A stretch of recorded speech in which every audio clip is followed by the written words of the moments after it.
No coração da corte inglesa, Ana Bolena caminhava com elegância. Uma mulher de olhar penetrante, espírito ousado e língua afiada. Foi ela quem conquistou Henrique VIII, mudando para sempre o reino, desafiando tradições, igrejas e até o próprio Papa de Roma. Mas a coroa que lhe foi colocada na cabeça trazia espinhos ocultos, e cada sorriso da corte escondia o sussurro traiçoeiro da queda. O amor de Henrique se transformou em desprezo tão rápido quanto veio. Seu coração já buscava outra, e Ana era vista como obstáculo. As intrigas se espalharam pelos corredores do Palácio Sombrio, acusando-a de traições, bruxarias e conspirações mortais. Não importava se eram verdades ou mentiras inventadas. A sentença já estava traçada, antes mesmo do julgamento começar. Naquela Inglaterra sedenta por espetáculo e poder absoluto, Henrique não via a esposa, mas sim uma pedra no caminho. E para o rei, pedras precisavam ser esmagadas, sem piedade. O povo dividido murmurava entre compaixão e desprezo, enquanto Ana, aprisionada, já sentia o peso da escuridão, esperando o dia em que sua vida seria arrancada cruelmente. A Torre de Londres se tornou sua prisão silenciosa, com paredes frias que ecoavam lamentos de antigos condenados. Ana, sozinha, rezava e chorava pelas filhas que deixaria. E se perguntava em silêncio: teria valido a pena o trono? Cada noite era mais longa que a anterior, e o medo crescia, como se a própria morte já rondasse seus passos frágeis. E no meio da escuridão, uma certeza se firmava. O rei que um dia a amou, agora a queria destruída. Não havia apelo, não havia escapatória possível. Ana se tornara um símbolo da fragilidade do poder, uma lembrança cruel de que até rainhas podiam tombar sobre o peso implacável da fúria real. O julgamento foi montado como um espetáculo teatral, com nobres frios, advogados comprados e olhos sedentos.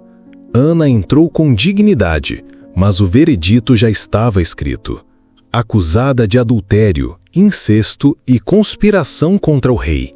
Nenhuma prova real, apenas palavras envenenadas, mas a coroa não precisava de justiça, apenas de sangue. As testemunhas falavam com vozes trêmulas de medo, alguns obrigados a mentir, outros forçados a acusar. Amigos de Ana, servos e até músicos foram arrastados, acusados de amantes e cúmplices em crimes inventados. Henrique observava de longe, frio, sem remorso, como um carrasco que já afia sua lâmina em silêncio. Ana, diante dos juízes, manteve a postura de rainha, negando cada acusação com firmeza e coragem. Sua voz ecoava pela sala, cortando o silêncio pesado. Mas cada palavra sua era ignorada, já estava condenada. A Inglaterra assistia ao sacrifício de sua soberana, não por justiça, mas para satisfazer os desejos do rei. No fundo, ela sabia, não havia saída. O trono que um dia foi seu era agora sua maldição. Cada olhar dirigido a ela não era humano, mas cruel, como se todos aguardassem ansiosos pelo espetáculo. E Ana, com lágrimas nos olhos, ergueu a cabeça, sabendo que caminhava para o destino que não poderia mudar. Com o martelo final, o juiz declarou sua sentença: morte pela lâmina do carrasco francês. Um golpe limpo, rápido e sem piedade. A sala se ergueu em silêncio sepulcral. E Ana, mesmo condenada, manteve sua dignidade, como se fosse mais forte que o próprio rei. A noite anterior foi um lamento sombrio na torre, com orações e lágrimas silenciosas diante da morte. Ana, ajoelhada, pediu perdão a Deus e forças para resistir, não pela vida, mas pela dignidade que ainda carregava. Sabia que o amanhecer traria o toque da morte, e o silêncio pesado era quebrado apenas por seus soluços.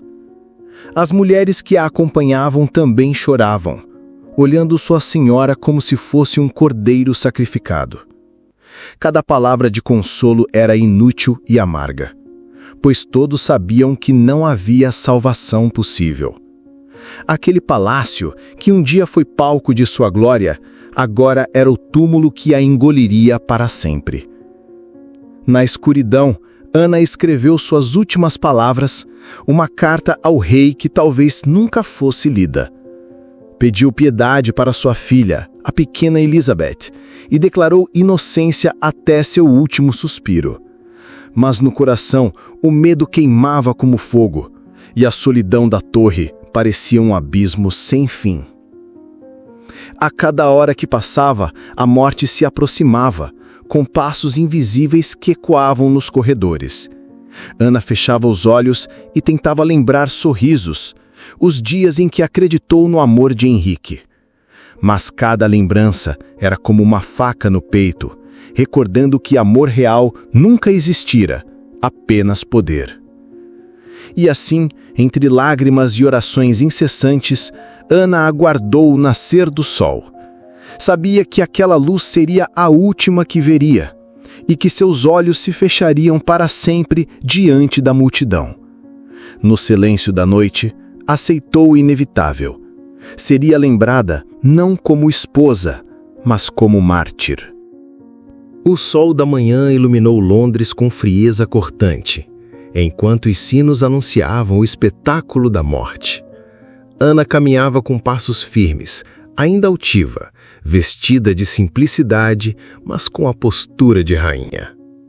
O povo se reunia em silêncio, alguns em lágrimas, outros sedentos pela visão cruel da queda. Os guardas a escoltavam pelas ruas estreitas, e cada passo era acompanhado por murmúrios sombrios. «Eis a rainha caída», sussurravam em tom de julgamento, «que sirva de exemplo para todas as mulheres do reino». Ana ouvia, mas não se curvava. Mantinha a cabeça erguida, como se quisesse desafiar até o próprio destino.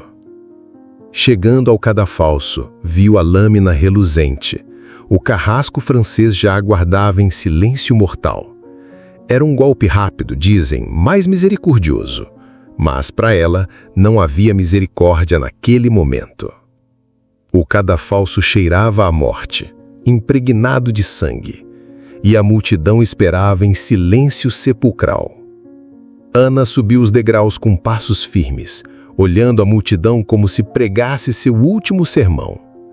Pediu que rezassem pelo rei, seu esposo e senhor, mesmo que fosse ele quem a entregava à morte. Não mostrou ódio, não mostrou rancor, apenas a coragem que a faria eterna. E ali, diante de todos, ajoelhou-se.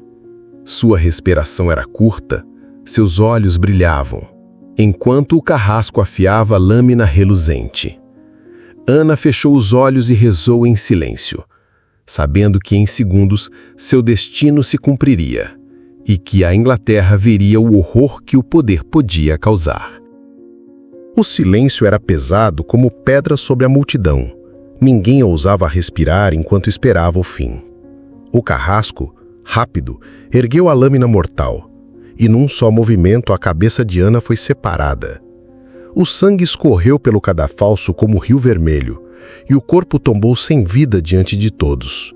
Um grito ecoou entre os presentes. Alguns choravam, outros aplaudiam em horror. A rainha que um dia desafiou a todos, agora estava sem vida, reduzida a mortal fragilidade. O horror tomou conta da multidão silenciosa, pois ali estava a lembrança cruel da tirania. O carrasco ergueu a cabeça ensanguentada, mostrando-a ao povo como símbolo do fim. A multidão recuou, chocada com a cena, pois ninguém esperava tamanha brutalidade. O rei, distante, já pensava em sua próxima esposa, enquanto a memória de Ana era manchada em sangue. O vento frio soprou sobre a praça silenciosa, como se a própria natureza lamentasse a morte. Alguns murmuravam orações apavoradas, outros guardariam aquela visão para sempre na mente. Ana Bolena havia se tornado mais que uma rainha caída, Ela era agora o símbolo vivo do horror da ambição. E no fim, quando os guardas recolheram o corpo, restava apenas o silêncio e a lembrança. Um espetáculo de sangue que marcaria a Inglaterra e que mostraria a todos o preço da desobediência. Ana partiu, mas sua história jamais seria esquecida, gravada como uma ferida aberta na história do trono. A morte de Ana Bolena não foi apenas o fim de uma vida, foi o início de uma ferida que jamais cicatrizaria. Sua filha Elizabeth cresceria órfã de mãe, mas carregaria no futuro a coroa que Ana sonhou. O horror da execução se tornaria profecia, pois o sangue da mãe moldaria a grandeza da filha. Henrique VIII, frio e impiedoso, seguiu sua vida, como se a morte de Ana fosse apenas um detalhe. Mas sua reputação estava manchada para sempre, e sua tirania seria lembrada como um reinado de medo. Ana, embora morta, se tornava imortal na memória, uma mártir que ecoaria através dos séculos. O povo, dividido entre ódio e piedade, jamais esqueceu o dia em que a rainha tombou. Histórias correram como fogo nos campos, sobre a mulher ousada que desafiou um rei. E cada sussurro sobre Ana Bolena se tornou uma lenda contada ao redor das lareiras. Assim, sua morte não foi em vão, pois inspirou gerações a questionar o poder. Ana não morreu apenas como esposa traída, mas como vítima da crueldade e da vaidade real. E seu nome, manchado em sangue, se ergueu como símbolo da resistência feminina. O cadafalso foi limpo, mas a memória não. Os degraus ainda ecoavam os passos de Ana. E até hoje, sua figura é lembrada com dor e admiração. Uma lembrança cruel do preço da coroa. Ana Bolena, a rainha caída, permanece eterna, como o fantasma que nunca deixou a Torre de Londres. Se esta história marcou você tanto quanto marcou a história, não esqueça de deixar seu like, se inscrever no canal e ativar o sino das notificações para não perder novas narrativas.